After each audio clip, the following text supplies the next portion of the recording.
Bom dia, pessoal, tudo bom? Então vamos falar de um assunto que ninguém gosta de falar quando as coisas dão errado. E se tem uma profissão no qual dá para dar errado, é preparador de motor. Principalmente quando a gente trabalha com um motor muito antigo, um motor muito raro. É muito difícil de encontrar informações que possa te ajudar na preparação ou na restauração de um motor, tá? Você vai preparar um motor, vamos pegar o motor mais preparado no mundo. O motor mais preparado no mundo é o 350 Chevrolet, né? A família do V8 Chevrolet Small Block é o motor mais preparado no mundo, né? Em 1987 passou o número de 7 milhões de motores preparados. É muita coisa, né? Então tem tudo, né?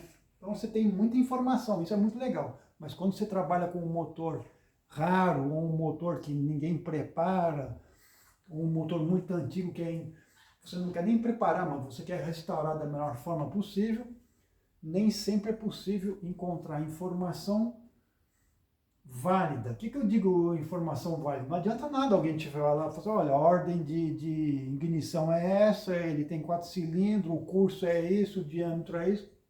Isso aí não vai me dar, não vai me esclarecer grande coisa, né? Em compensação, você não vai ter muita informação, por exemplo, sobre o funcionamento do comando de válvulas. Você vai ter que fazer uma análise. Se quiser fazer um trabalho realmente de alto nível, você vai ter que fazer uma análise muito complexa do comando de válvula, né? Todas as peças em movimento. Isso custa muito dinheiro e custa... tem que ter um know-how, né, para fazer isso, né? Tem que ter competência para fazer isso. Não é dado a todo mundo, assim, né? Então... E é o meu dia a dia, né? O meu dia a dia é restaurar motores antigos. Então eu vou mostrar hoje aqui para vocês um motor que eu estou trabalhando nele agora, por enquanto. Ele está numa segunda fase. Por enquanto como a gente fala em francês, eu faço assim na madeira, né? Ou senão quando não tem madeira, faz assim na cabeça. Está dando tudo certo e provavelmente vai dar certo. Daqui 2 semanas ele vai estar pronto, ele está passando por uma série de testes no dinamômetro, mas tudo indica que ele está indo muito bem, porque na primeira fase, quando eu passei no dinamômetro, 3 anos para restaurar o motor, e em 1 hora eu quebrei o motor, e a culpa é minha, exclusivamente minha. Mas por que isso? Porque eu decidi utilizar certas tolerâncias, porque é eu que tenho que decidir como que o motor vai ser montado, que material que vai ser utilizado, e ali eu tinha uma dúvida em um ponto bem específico e eu escolhi uma tolerância que não era a melhor. E eu vou explicar isso para vocês e vou mostrar isso para vocês. Então, quando eu recebi esse motor, ou quando eu recebo a maioria dos motores que eu restauro, eles estão em muito péssimas condições. Às vezes eu não tenho nem a chance de fazer ele funcionar. Dependendo do motor, eu tive a chance de passar, eu procuro passar antes no dinamômetro. Isso seria o ideal. Por exemplo, quando eu restaurei uma Mercedes 300 SL, de 1960 também, esse motor aqui é de 1960, esse que eu vou mostrar para vocês, o estrago que eu fiz. A Mercedes também, 1960, primeiro motor de rua com injeção de combustível direta. Mas ali é um motor que tem muita informação, e informação válida da Mercedes, aí não me deu grandes problemas. E eu, como todo motor que eu faço, eu preparo ele, né? Nunca montei um motor original na minha vida, eu sou alérgico a motor original. Então eu sempre quero fazer modificações. E é um motor que não deu problema. Mas esse aqui é muito mais complicado porque eu não tenho nenhuma informação. No caso do Mercedes, eu passei no dinamômetro, eu fiz uma série de regulagem, vi os pontos sensíveis, descobri que mudando o tempo de injeção ou a duração da minha injeção e tudo não dava grandes efeitos, não modificava muita coisa, em compensação o motor era extremamente sensível ao avanço de ignição, né? O ângulo de duel, a abertura do eletrodo da vela, era realmente um motor muito, muito sensível a esse. Eu acho que eu consegui aumentar, não é que eu consegui aumentar, eu recuperei 27 cavalos, isso eu me lembro, só na ignição, assim, entendeu? Quando eu fiz um novo embuchamento do distribuidor, troquei os platinados, o condensador, a tampa do distribuidor, fiz a regulagem como tem que ser feita, assim, recuperei muito, muito, muito. E tudo isso, eu fiz isso antes de desmontar o motor para ser restaurado inteiro, porque assim eu consigo ter dados extremamente concretos, porque sou eu que estou analisando naquele momento. Então isso é muito legal. No caso desse motor aqui, eu não tive essa chance porque o motor estava tão em más condições que eu estava interditado da partida, porque eu riscava de quebrar uma biela, alguma coisa, aí vai quebrar o bloco, ou quebrar o virabrequim, aí é mais consequência, mais caro ainda para restaurar. Então a primeira coisa que eu faço, eu pego o motor e começo a fazer uma série de fotos, antes mesmo de desmontar o motor. Eu faço muitas, muitas fotos, porque isso se torna o meu primeiro arquivo, né? Vejo como é que eu estava montado e tudo. Depois eu vou tentar fazer uma série de pesquisa para ver se eu encontro outras imagens, se corresponde, entendeu? É muito interessante fazer isso, porque eu vou ter uma noção aonde passa um fio elétrico, onde passa um conduíte de combustível, como que é feito o acionamento do carburador ou da injeção, o que importa, assim, sabe? Como que é preso a pulha do motor, o volante. Tento fazer o máximo de foto. Aí depois eu uso um método meu que é para ver ter uma noção de como foi montado os parafusos, tá? O torque que foi montado. Se eu chegar e pegar um motor, faz de conta que isso aqui é um motor, eu chego lá e em 10 minutos eu desmonto tudo que essa mecânica tem a me dizer, eu estou apagando, entendeu? É como se eu tivesse pegado um livro e rasgado as páginas, entendeu? Jogado. Isso não adianta nada. Eu tenho que pegar esse livro e abrir página por página e ler, e tentar reler e tentar ver por que o autor escolheu tal frase, o que ele quis dizer com essa palavra. O motor é a mesma coisa, é um livro aberto e é eu que tenho que aprender a interpretar e ler, saber interpretar a língua do motor, entendeu? O que ele está falando para mim. Então, para vocês terem uma ideia, eu preciso de 2 a 3 semanas para desmontar o motor.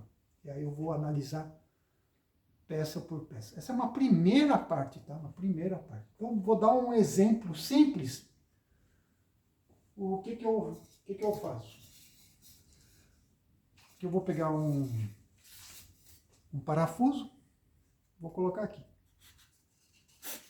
Então vamos supor que esse parafuso aqui fixa a minha tampa de válvula, fixa o meu cárter, fixa meu cabeçote. Cabeçote é uma peça importante. Fixa o mancal de virabrequim, fixa a minha biela, por exemplo. Qual que é o torque que está? Esse motor ele funcionou, bem ou mal funcionou. Eu não vou ter acesso a nenhuma informação. Então o que eu faço? Eu vou chegar e vou fazer o seguinte. Eu vou pegar e vou fazer uma marca aqui no meu parafuso. Eu vou fazer uma marca aqui. Tá?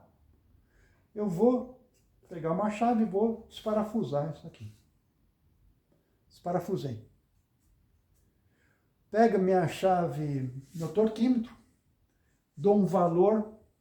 Então vamos supor que é o cabeçote. O cabeçote vai ser um 4 cilindros, é um pequeno motor. Eu vou usar 4 quilos, vou ver o que acontece. tá? Aí vou apertar lá com o torquímetro, apertei, 4 quilos, parafuso, o parafuso ficou assim. Isso quer dizer o quê? Que então não estava apertado mais, né? Então eu vou soltar de novo, vou colocar 5 quilos. Vou apertar de novo. Opa, chegou ali, pertinho. Não está ainda bem alinhado. Aí vou desparafusar de novo. Coloco 6 quilos, por exemplo. Vou vir e vai chegar lá.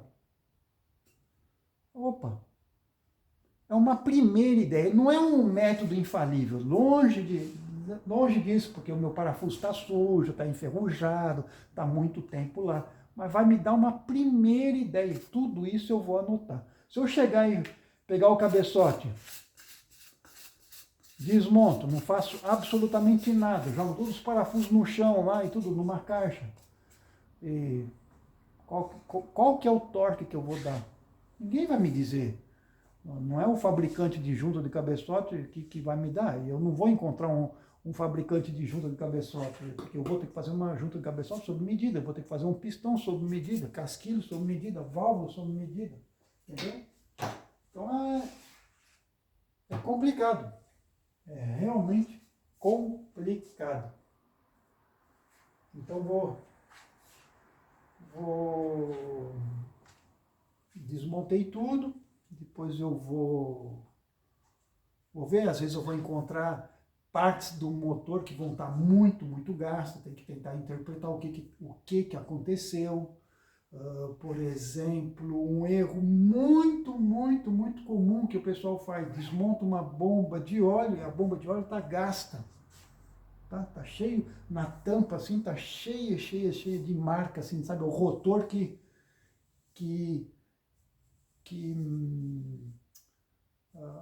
deu muito atrito, assim, né? Dá uma impressão que provocou um desgaste na tampa. Aí eu olho assim, o que o pessoal, a frase mais célebre que o pessoal fala, nossa, olha, tá com problema de lubrificação. Tá gastando, nossa, é um erro, não é isso. Sabe o que é isso, pessoal?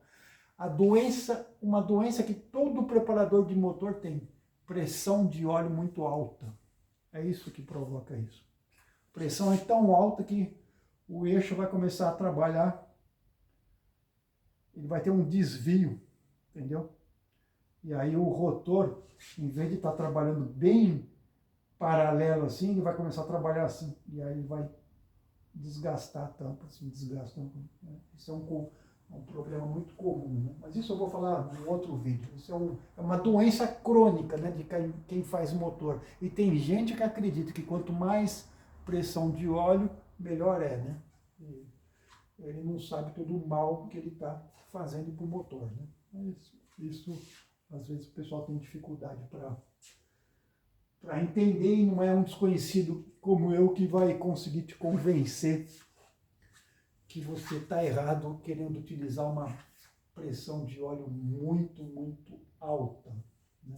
Quando você vê os preparadores principalmente de MotoGP, né, que o pessoal é muito bom, os caras tá sempre gritando lá, tem que abaixar a pressão, tá me roubando potência, né? É que nem as molas de válvula, né, do comando, né? Abaixa a carga, diminui a carga. Aí eu fiz novos pistões para o meu motor, usando uma tecnologia mais moderna que na época. Então eu utilizo um material melhor, apesar que o resultado fez com que meu pistão seja mais pesado que o original. Mas eu assumo esse peso a mais. A biela também ficou mais pesada que o modelo original, porém muito mais resistente, o meu pistão muito mais resistente.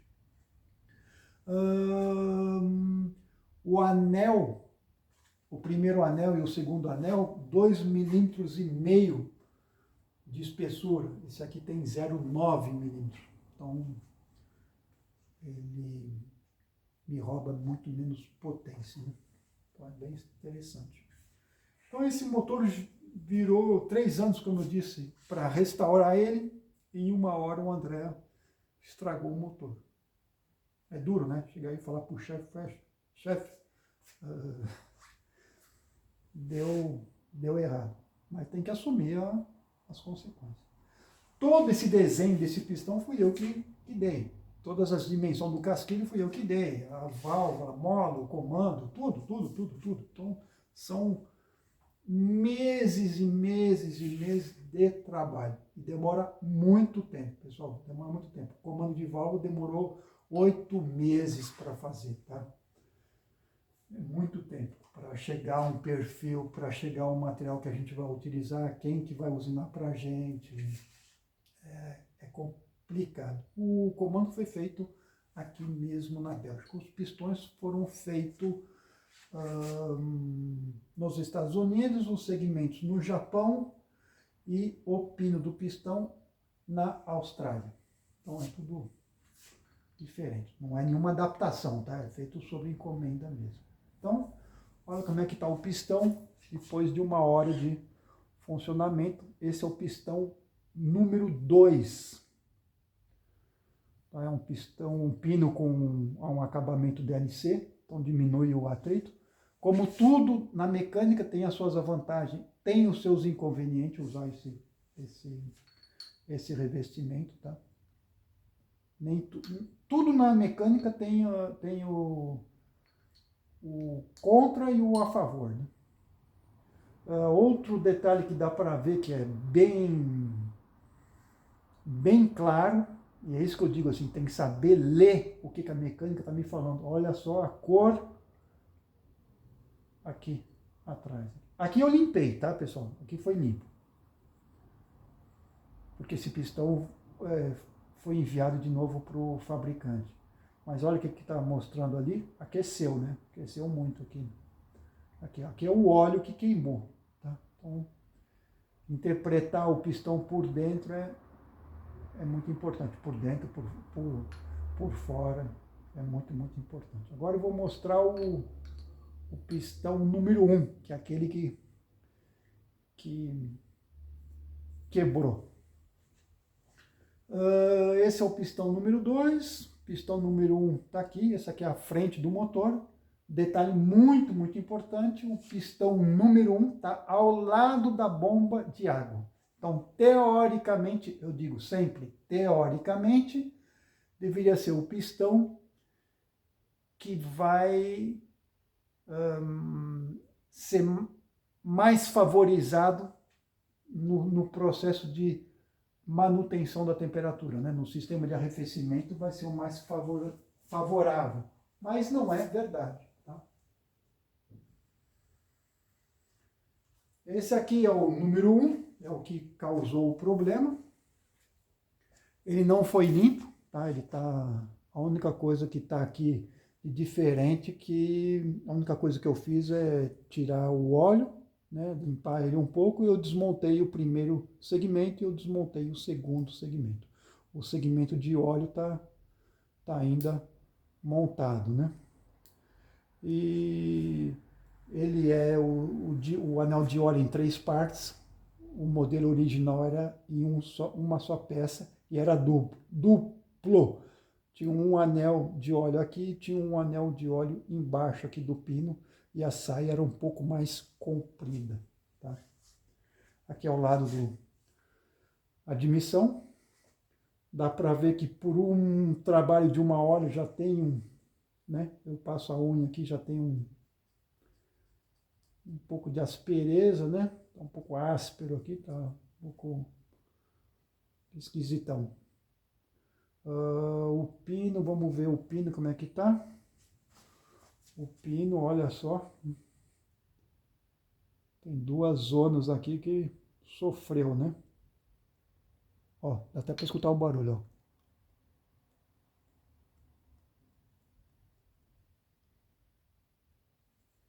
O que aconteceu, pessoal?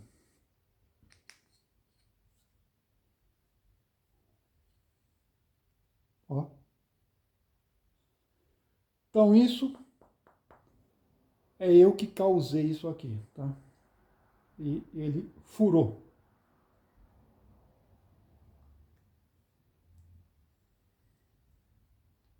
Pistão furou.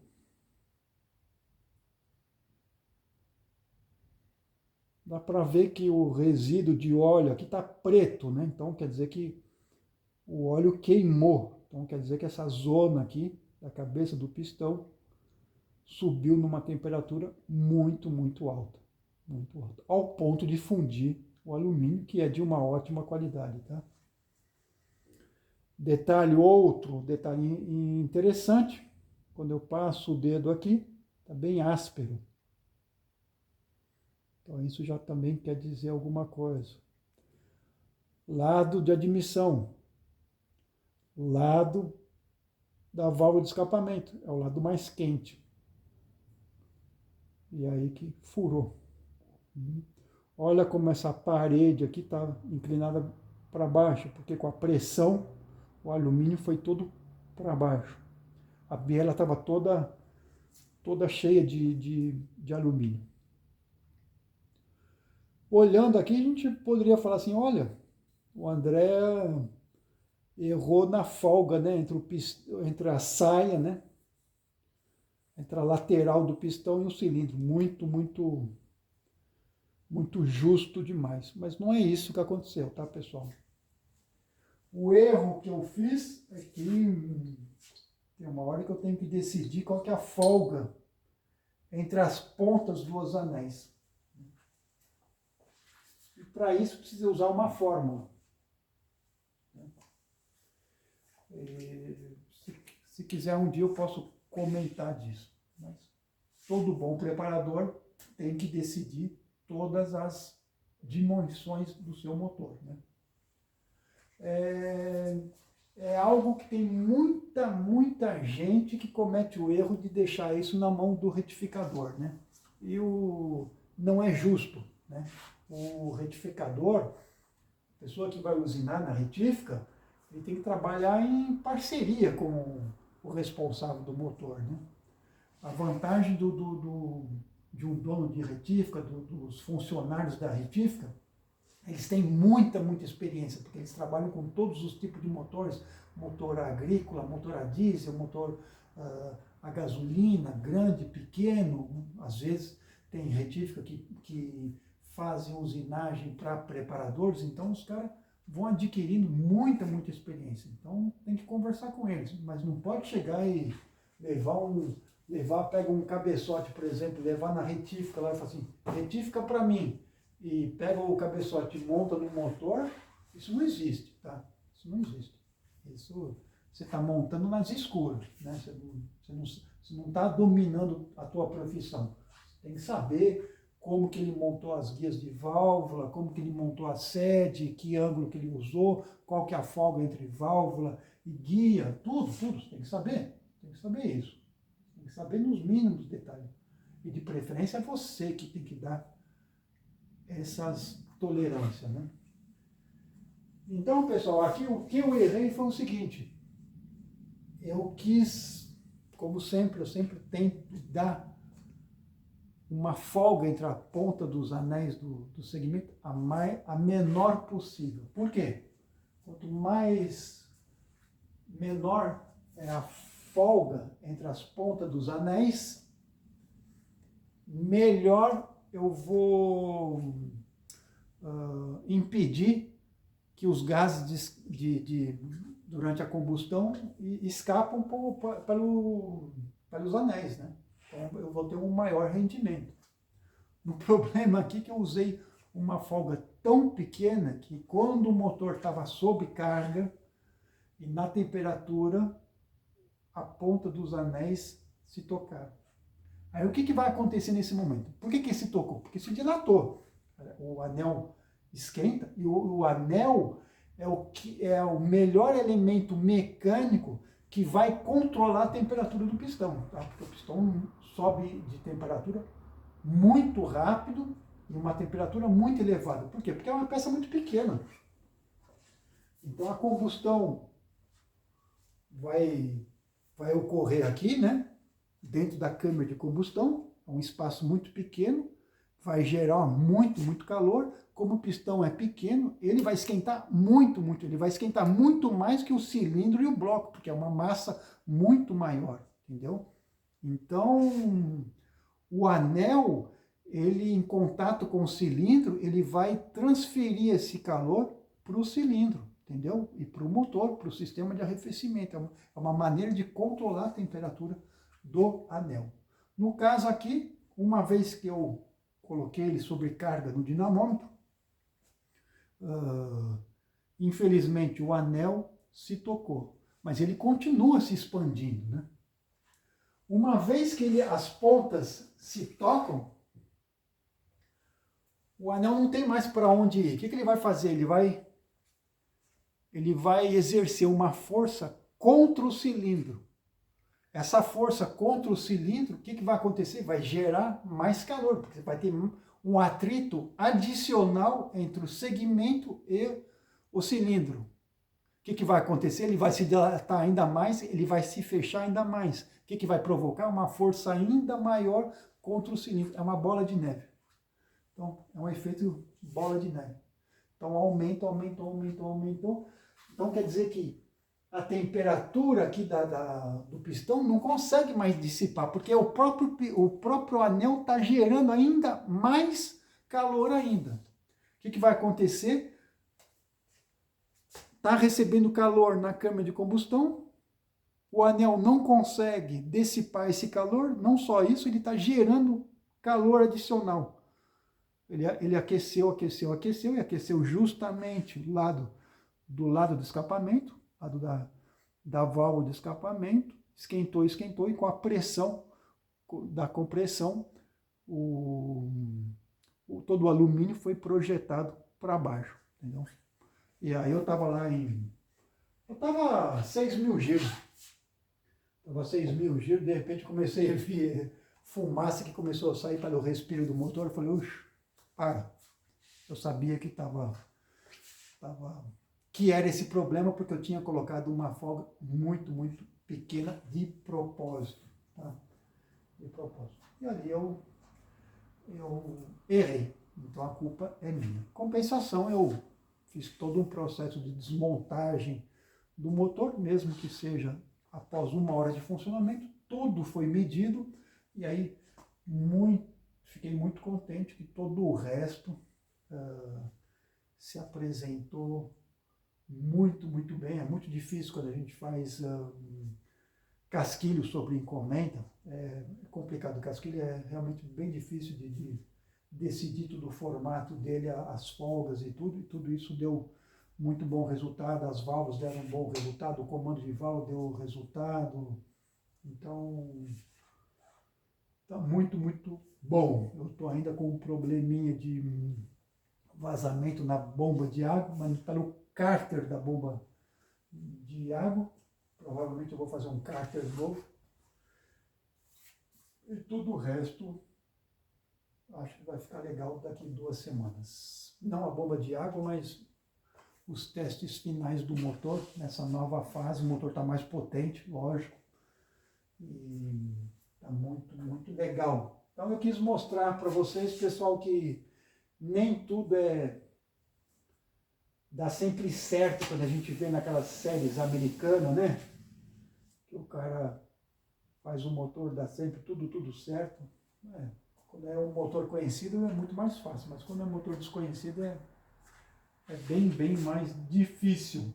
Em 12 anos de restauração de motor antigo, é a primeira vez que acontece. Eu já tenho aí algumas dezenas e dezenas de motores restaurados e não tive problema. Mas esse aí foi uma culpa minha e eu queria compartilhar com vocês.